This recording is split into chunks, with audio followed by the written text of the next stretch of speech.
Baiklah, pada kesempatan kali ini kita akan membahas tentang Lampung Utara saat ini. Lampung Utara saat ini mungkin berbeda dengan yang lalu. Kabupaten yang dulu memiliki luas setengah dari Provinsi Lampung ini, saat ini justru hampir menjadi salah satu kabupaten yang terkecil di Provinsi Lampung. Namun demikian, Lampung Utara tetap berusaha, eksis, dan dengan segala kelebihan maupun kekurangan yang dimilikinya, sehingga diharapkan akan menjadi sejajar dengan kabupaten lain dalam hal pembangunan. Berbicara tentang pembangunan daerah merupakan upaya untuk meningkatkan kualitas dan menyediakan berbagai layanan untuk masyarakat maupun daerah itu sendiri secara berkelanjutan agar pertumbuhan ekonomi tumbuh secara optimal. Kelembagaan yang terkait dalam sebuah pembangunan di sini tidak hanya dari pemerintah saja, melainkan dari pihak-pihak lain seperti perusahaan-perusahaan swasta, organisasi swasta atau masyarakat, dan masyarakat sendiri, dan yang paling penting adalah perguruan tinggi yang akan menciptakan sumber daya manusia yang berkualitas. Nah, untuk itu di sini dalam rangka memotret kondisi Lampung Utara pada kesempatan saat ini telah hadir narasumber dari 4 perguruan tinggi di Lampung Utara, yaitu yang pertama dari Universitas Muhammadiyah Kota Bumi, Dekan Fakultas Hukum dan Ilmu Sosial Bang Suwardi SHM HCM. Selamat malam Bang Su. Selamat malam. Sehat Bang Su? Alhamdulillah. Makin gagah aja kayaknya Bang Su ini. Oke, narasumber yang kedua nih, tidak kalah gagah dari narasumber pertama. Beliau ini dari Ketua STIMIK atau Surya Intan Kota Bumi, yaitu Bang Laksamana Bangsawan Esos MM. Selamat malam Bang Lak. Selamat malam. Assalamualaikum warahmatullahi wabarakatuh. Waalaikumsalam. Biasanya kalau Bang Lak ini kerap disapa Kiai Lak. Sehat ya Kiai? Alhamdulillah. Alhamdulillah sehat. Oke, yang ketiga tak kalah keren. Di sini telah hadir dari Ketua STAI Ibnu Rushd Kota Bumi, Dr. Makrus Ali SAG MPD. Selamat malam Bang Makrus. Assalamualaikum warahmatullahi wabarakatuh. Waalaikumsalam warahmatullahi wabarakatuh. Gimana Bang? Sehat Bang? Alhamdulillah sehat walafiat. Alhamdulillah sehat. Dan yang terakhir, yang cukup fenomenal, di sini telah hadir dari Stiratullah, seorang dosen yang bernama Bang Saukani Hasan SMM. Selamat malam Bang Saukani. Sehat Bang Saukani? Alhamdulillah sehat. Oke, pemirsa Lampung Utara, sebelum Amal masuk nih ke poin ataupun permasalahan, Amal pengen tanya dulu nih hal yang mendasar tentang Lampung Utara ini Bang. Sudah tua, bagaimana ini? Kita dengar pendapat dari Kiai Lak. Bagaimana Kiai? Silakan Kiai. Oke. Ya, baik. Bismillahirrahmanirrahim. Alhamdulillahirrabbilalamin. Wa syukurillah. La hawla wala quwwata illa billahil azizil alim. Di sebelah kanan saya ada Bang Makrus Ustadz ini. Sebelah kanan saya lagi ada Bang Saukani senior. Kalau kata Suwardi tadi, Pak Suwardi tadi dia yang paling muda boleh lah. Tapi kalau yang paling gaul mungkin Pak Laksamana ya. Boleh. Ya, jadi tentunya kita berbicara sebagai dosen ya. Iya. Kalau dosen itu biasanya ngasih nilai nih Adinda Amal. Iya. Jadi kalau ketika dia mengasih nilai tentunya nilai sebelumnya berapa sih gitu kan? Nilai sebelumnya lagi berapa sih gitu peningkatannya. Kalau Pak Su tadi sudah bilang bahwasanya kita kabupaten termiskin nomor 14 dari 15. Ranking ini kita ceritanya, ranking 2 ini dari belakang begitu kan. Ya. Nah, kalau dia katakan tadi Lampung Utara ini adalah Lampung Utara bagaikan kalau dia manusia itu, kalau dia ibu-ibu itu ibu-ibu tua. Tapi kalau saya bilangnya beda ini. Apa tuh? Ya, Kalau saya bilangin Lampung Utara ini, kalau saya nilai bahwasanya saya akan berikan rapor merah ini untuk Kabupaten Lampung Utara gitu kan. Rapot Dibanding dengan yang lalu-lalu Oke. gitu kan. Artinya perbandingan kita bagaimana sih peringkat kita pada saat itu dari zamannya Pak berdirinya ya reformasi dari Hairi Pasa sampai ke sini. Ya terpaksa rapor merah yang kita sampaikan. Jadi saya sampaikan rapor merah seperti ini. Sahabat yang baik itu adalah sahabat yang bisa mengkritisi atau dia bisa memberikan masukan kepada sahabatnya, kepada temannya, yang temannya lupa diri. Nah, saya anggap di sini bahwa saja siapapun yang ada di Lampung Utara Kabupaten ini mereka mungkin lupa diri gitu kan. Yang pertama. Yang kedua saya sampaikan lagi bahwasanya ya, lupa diri. Ya mungkin mereka lupa diri. Yang kedua bahwasanya Lampung Utara ini tadinya pohon yang besar, pohon yang rindang gitu kan. Siap-siap pohon yang besar, pohon yang rindang, pohon yang berbuah, dia akan banyak dilempari oleh orang karena dia punya buah gitu. Kalau dia nggak ada buah lagi, udah jatuh miskin bener, nggak ada lagi, nggak ada yang ngelemparnya lagi, kira-kira seperti itu kan. Nah jadi sudah wajarlah ketika ketemu para akademisi atau ketemu pada orang-orang kritis yang tentunya kita akan berikan solusinya. Tapi karena pada sesi pertama ini Pak Ustadz, Bang Saukani, Bang Suwardi atau Adinda Suwardi, bahwasanya saya sampaikan bahwasanya kembali lagi adalah raport merah buat Lampung Utara sampai dengan hari ini. Tapi raport merah bukan berarti nggak bisa diperbaiki ya. Bisa ya. Bisa diperbaiki, itu intinya seperti itu. Kalau itu pendapat. dalam perkuliahan itu ada yang namanya mengulang ya. Ikut remedi. Kalau saya katakan ini BL. BL apa tuh ya? Belum lengkap gitu kan, ada yang harus dilengkapi di dalam urusan ini. Apa yang perlu dilengkapi ya infrastrukturnya tadi, prasarananya ya, mulai dari prasarana dari kabupatennya sampai dengan di desanya gitu kan. Nanti kita akan ulas di sesi berikutnya kan. Kalau pertanyaan itu lebih tajam, saya akan berikan pandangan dari sisi informatika atau dari sisi informasi. Berarti tadi Kiai tadi sempat berkata bahwasanya skala prioritas lah ya. Skala prioritas di Lampung Utara ini mengenai pembangunannya masyarakat Lampung Utara. Informatika ya Bang ya. Nah, kalau menurut Abang perkembangan Lampung Utara sendiri ini bagaimana Bang? Terutama ini di bagian dunia digital nih Bang, karena kita sudah masuk di era digital. Silakan Bang Lak. Ya, terima kasih Dinda Amal. Saya ini Pak Ustadz Saukati, Pak Ustadz terus Pak Ustadz Suwardi. Bahasa Arabnya kan Ustadz itu guru artinya kan ya, dosen ya. Jadi nanti ada yang salah kaprah lagi di luar kan. Saya ini senang selalu berbicara itu senang dengan bahasa-bahasa bahasa-bahasa yang sifatnya seperti pujangga lah ya. Artinya gini misalnya kan ya, dengan bahasa-bahasa kiasan ya. Buah yang kita petik hari ini itu hasil tanaman kita kemarin, bulan depan atau bulan yang lalu atau tahun yang lalu. Artinya apa yang dihasilkan pada hari ini gitu kan, berarti tanaman yang tempoh hari itu nggak bagus tanamnya, kira-kira seperti itu kan. Kemudian kalau kita menanam padi, jangan berharap itu hanya padi yang tumbuh. Di sana akan ada ilalang yang tumbuh juga gitu kan. Memang ada kendalanya di sana. Kaitannya dengan pembangunan kita ini bahwasanya seperti yang disampaikan tadi Ade Amal, Ustadz bertiga, bahwasanya the right man on the right place. Kalau saya bilang the right man on the right job. Dikasih job yang ini, masuk yang lain, kira-kira seperti itu. Nah, kalau saya lihat masih bisa diperbaiki. Masih bisa diperbaiki karena saya berkecimpung di bidang informasi atau informatika. Intinya ada di informasi. Ketika orang kita sudah salah pasang orang ini gitu kan, itu tingkat kecerdasan. Kalau di sana itu ada staf ahli ya, kalau nggak salah ya Pak Saukaniam, ada staf ahli. Staf ahli itu ahli apa aja dia bisa harusnya gitu kan. Misal dia siapkan di dinas-dinas itu, karena tempoh hari ada tenaga ahli, nggak dipakai lagi tenaga ahli sekarang itu, nggak ada lagi di Pemda. Itu adanya ada di dinas.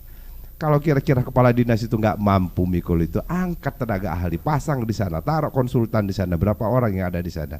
Karena era digital sekarang, di era informasi inilah yang harus sampai dengan di desa-desa. Jangan di desa dia musrenbang ngurusin jalan pembangunan di sini, atau dia mengatakan bahwasanya ini ahli komputer segala macam, masuk dia sampai di kecamatan, yang dibahas tadinya jalan ini harus di jalan hitam, yang buat jalan baru karena itu dananya lebih tinggi. Nah itu nggak benar kalau yang seperti itu. Sampai di kabupaten ini gaburan lagi nih dinas nanti musrenbang ini. Apa yang dari bawah kecamatan itu perankingan lagi. Nah itu salah. Artinya informasi yang ada dari bawah sampai di atas salah. Nah, sampai tadi dengan kajian yang disampaikan oleh Adinda Suwardi tadi ya, bahwasanya ketika informasi itu salah, maka penyampaiannya itu yang ditangkap sama yang menerimanya itu pun akan salah. Salah juga. Ya, karena tadi saya sempat 2021 Lampung Utara dalam angka, dia bilang dari BPS ya, Badan Pusat Statistik ya. Nah ini udah nggak benar ini. Mana yang Lampung Utara dalam angka yang produknya Lampung Utara. Kalau dulu produknya itu Bapeda yang punya produk itu. Mungkin sekarang Kominfo yang harusnya. BPS Lampung Utara ya, BPS Lampung Utara. Nah jadi saya punya pemikiran bahwasanya gini.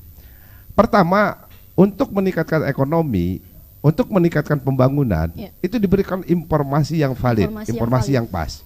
Bagaimana informasi ini bisa sampai di desa-desa?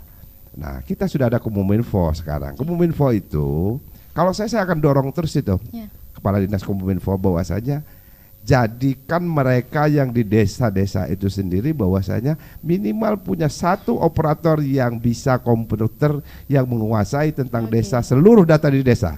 Mulai dari data orang miskin, bedah rumah, bantuan sosial, kemudian ya termasuk yang meninggal ya, jumlah penduduk, ibu hamil. Ibu hamil itu kan untuk pertambahan penduduk.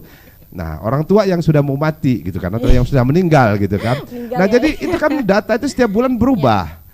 Perubahan data itu bisa dilaksanakan 3 tahun kemudian atau 2 tahun kemudian. Tapi kalau operatornya itu bagus, dia connect langsung ke Pemda, dijadikan bank data di sana itu, maka dalam hitungan bulan, minggu, bahkan hitungan hari pada saat itu juga sudah bisa berubah gitu kan. Berarti maaf ya, Amal potong. Berarti secara tidak langsung kayak mengatakan bahwa digitalisasi di Lampung Utara ini kurang ya, seperti itu.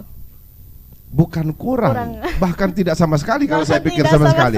Contoh, kenapa saya katakan tidak sama sekali? Tempo hari ada salter yang pertama itu pengumuman yang dilaksanakan bahwasanya mereka yang lulus ujian dinas. Kok kita tahunya dari Facebook, bukan dari wifi-nya atau dari internetnya Pemda, dari webnya Pemda. Website ya. Iya, yang lucunya lagi kepala dari BKD-nya itu kok ngasih tahu pengumuman ke grup-grup di Facebook, Lampung Utara BI1J pengumuman sudah keluar, Pemda belum ngeluarin. Nah ini suatu hal yang aneh gitu kan di situ tuh. Maka saya bilangin bahwasanya ini harus didorong deh kan. Karena kepala dinas sekarang kepala dinasnya baru di situ. Kepala dinasnya ini sudah dibantu dengan 20 kalau nggak salah 25 tenaga ahli komputer. Kalau masih kurang 25 orang itu berikan lagi konsultan di sana itu. Kendalanya apa? Pasti kendalanya di dana karena dananya nggak ada pasti di situ kan. Ketika kendalanya ada di dananya nggak ada, kita pakai dulu SDM-nya harus kita siapkan dulu. Artinya sarana dan prasarana. Artinya di situ yang kita perlukan di situ bahwasannya prasarananya ada, sarananya ada, kemudian kalau saya katakan kalau tempat kami itu namanya brainware. Kita siapkan dulu brainware, orangnya sudah ada. Ketika orangnya sudah ada, kita buka peluang nih. Ini akan kita buka lapangan pekerjaan seperti ini untuk kita kasih honor nanti itu. Saya pikir sudah sangat sangat miskin kalau orang itu nggak punya Android atau nggak punya laptop. Hampir semua sudah punya itu kan. Berarti Kiai di sini mengatakan bahwasanya Lampung Utara harus memiliki orang-orang yang loyal ya. Untuk tahap pertama seperti jadi itu. Pertama kalau loyal semuanya loyal. Orang kita bisa kok kita nge-lag di itu kan boros-boros saja bisa. Jadi saya berpikir bahwasanya berikan informasi yang seluas-luasnya, berikan kesempatan yang seluas-luasnya. Bila perlu itu operator desa itu kita adakan pelatihan dulu lah gitu kan. Terus jangan bohong lagi gitu. Artinya jangan diputar balikan lagi. Ketika ini yang sudah kita rencanakan dari desa sampai kabupaten ya tetap itu urusan skala prioritas dengan enggak kita lihat bentuk kepentingannya seperti apa gitu kan. Kita kan punya dua modal ya. Yang pertama adalah sumber daya alam, yang kemudian sumber daya manusia. Manfaatkan dulu sumber daya manusia. Kalau sumber daya alamnya PAD-nya nggak nyambung, kita nunggu yang dari pusat. Artinya kita butuh satu periode. Saya katakan mungkin ya konsep yang ada sekarang ini yang dilakukan sama Pak Bupati sekarang ini. Konsep yang ada ini, dia melaksanakannya itu sudah di tengah perjalanan dan konsep awalnya itu yang konsepnya ini entah di mana orangnya gitu kan. Nah, jadi kekeluaran konsep sekarang jadi akhirnya. Tapi jalan yang sudah ada ya seperti itu. Iya, jalan yang sudah ada. Kalau memang kita mau bagus sama-sama, itu tadi solusi yang saya sampaikan bahwasanya siapa ahli pertanian? Tempo hari kita pernah bersama Warna ya. Benar. Bersama Warna kita seminar bahwasanya untuk menjadikan tanah Lado. Lampung Utara ini kembali ke tanah Lado. Siapa yang ngerti lada dulu baru ditaruh di situ. Kalau kepala dinasnya nggak ngerti lado ya nggak usah gitu bicara seperti itu. Siapa berikan tenaga ahlinya, siapa Harus yang ada ditaruh di tenaga sana. ahli yang berkaitan dengan hal itu ya. The right man on the right The job right tadi place. itu kan artinya dia sesuai dengan Benar, kemampuannya gitu kan. Benar. Nah, jadi seperti itu. Misal Pak Makrus, dia ahli agama, dia dari sekolah agama. Suruh dia dagang sate, rusak, nggak ada yang mau beli nggak sate itu, kira-kira gitu, pahit semua sate itu, mutung semua gitu kan. Nah, tempatkan dia kalau dia memang di sana jalurnya jalur agama, Ya. kasih pencerahan, kasih motivasi melalui agama gitu kan, seperti itu. Sesuai bidang aja lah ya. Ya, Seperti itu. seperti misalnya ekonomi kerakyatan UMKM, kita bukan nyindir dinas koperasi yang ada. Dinas koperasi itu udah pernah nggak panggil Pak Saukani? Pak Saukani, kita tukar pikiran Udah dong. pernah belum nih Bang? Nah, misalnya ini Pak Saukani, kita tukar pikiran nih, saya punya program ini seperti ini gitu kan. Iya. Akan lebih baik kalau Pak Saukaninya sendiri di sana ditaruh, gimana lu mau nggak kira-kira gua jadiin tenaga ahli gua gitu kan. Tenaga ahli ya, bukan staf ahli ya. Iya. Yang ini nanti itu proyek kan, kegiatan ya. Proyek itu artinya kegiatan ya. Kegiatan itu yang kita akan laksanakan sama-sama berbarengan gitu demi kepentingan khalayak banyak. Saya rasa selagi itu tidak mengganggu pekerjaan Pak Saukani, termasuk saya ya, kami berempat sebagai akademisi, kami pasti siap bantu. Siap aja ya Bang. Ya. Ya, karena kita disumpah nih, kita ini Tridharma Dharma Perguruan Tinggi, yang ketiga itu adalah pengabdian terhadap Kepada masyarakat. masyarakat. Suka tidak suka, mau tidak mau, itu harus kita laksanakan seperti itu. Nah, itu mungkin pendapat dari saya intinya. Kalau apa nih Yai? Harapan untuk pembangunan di Lampung Utara Yai? Ya, kalau saya berharap, karena jangka pendek aja kalau harapan saya. Yang pertama, segera lakukan, setelah introspeksi diri ya, mudah-mudahan pejabat dengar ya, jangan yang ketiban tahlil ini hanya Pak Budi saja gitu, Pak Bupati ya. Sekarang kalau memang yang kena sasaran tembak atau kena imbas Pak Budi saja terus, saya harapkan bahwasanya kepada wakil rakyat itu desak cepat keadakan wakil bupati untuk membantu pembangunan kan. Kasihan Pak Budi sakit-sakitan kan, sering sakit. Nah, berarti ada seorang wakil untuk menindaklanjuti apa yang kita bicarakan malam ini apabila Pak Budi berhalangan. Yang pertama, yang kedua, kita penerimaan pegawai negeri nih, pegawai negeri. Saya berharap bahwasanya ini kendala kita ketika kita di perguruan tinggi ya. Yang ada ini 4 perguruan tinggi yang ada ini adalah 4 perguruan tinggi ini ibaratkan kalau pasir itu ayakan pasir. Kalau dia pinter mahasiswa itu dia kuliah di Unila, kuliah di UGM, kuliah di IPB, di ITB dan sebagainya. Kalau dia banyak duit dia kuliah di Bandar Lampung. Dia sudah nggak berduit, nggak berapa pinter kuliah di tempat kita. Jadi yang paling berat itu siapa sebenarnya? Ini berat kami gitu loh. Kami ngebuat gimana caranya manusia yang SDM yang ada ini supaya pintar. Nah, ketika mereka ini supaya pintar, karena ini penerima pegawai negeri, kita berharap bahwasanya yang diambil, karena ini kan pakai tahapan nih pegawai negerinya, yang diambil untuk jadi pegawai negeri khususnya guru ya. Coba yang diambil itu baik dia PNS maupun P3K itu ambil dari daerah setempat gitu kan. Karena sekarang ini pakai daring, di kampung nggak punya handphone, nggak punya sinyal, mereka bisa kumpul, bisa datang ke rumahnya satu-satunya. Harapan saya ke sana. Karena saya tadi berpatokan bahwasanya pertama dia informasinya nggak nyampe, yang kedua sumber daya manusianya kurang. Nah itu tadi pendidikannya harus dibagusin, mulai dari dini nih, mulai dari kecil. Nah karena guru ini menjalankan apa yang sudah disampaikan oleh Al-Quran, oleh agama kita gitu kan. Sebaik-baiknya umat adalah umat yang berguna bagi umat yang lainnya ya. Pak Ustadz ya, kira-kira seperti itu kan. Nah itulah tadi itu. Kemudian itu bisa terjadi apabila ada sambung rasa, ada tatap muka, ada interaksi. Karena kita ini kan harus 5M itu ada yang terakhir itu agak repot kita dibuatkan, menjauhi kerumunan dan membatasi interaksi. Nah kalau mau ngajar gimana sih kira-kira gitu kan. Tapi mudah-mudahan kalau daerahnya steril, nggak zona merah kan bisa seperti itu. Itu yang saya bilang tadi itu bosnya. Kalau sumber daya alamnya nggak kuat, ya kita perkuat dengan SDM gitu kan. Nah nanti tahu-tahu nggak cukup lagi waktunya pemilihan wakil bupati sudah sekian, udah tinggal 1,5 tahun. Urung kita punya wakil bupati gitu kan, agak repot. Wakil bupati ini bukan mau ada 2 kapten dalam 1 kapal ya. Satu ya Bang kaptennya. Tetap kaptennya tetap 1, iya. tapi ketika kaptennya ini mengalami gangguan ya tentunya ada, kalau mobil ada ban serep kira-kira seperti itu kan, yang untuk menggantikannya. Tapi rupanya pembicaraan tentang wakil bupati ini dari dulu ya Bang ya. Ah itu nanti kita Pak, undang kita lagi gitu, kita lagi untuk bicara seperti itu kan. Siap ya abang-abang kalau diundang lagi. Siap kita masuk ke sana, kita siap gitu kan. Tapi ini kan konteksnya pada malam hari ini, apakah Kampung Utara saat ini, ya itulah kalau saya lihat bahwasanya pertama dia pendidikan, yang kedua kebijakan pemerintah itu yang harus diperbaiki pada saat ini atau harus ditindaklanjuti. Oke, terima kasih. Oke, terima kasih Kiai Lat. Terima kasih untuk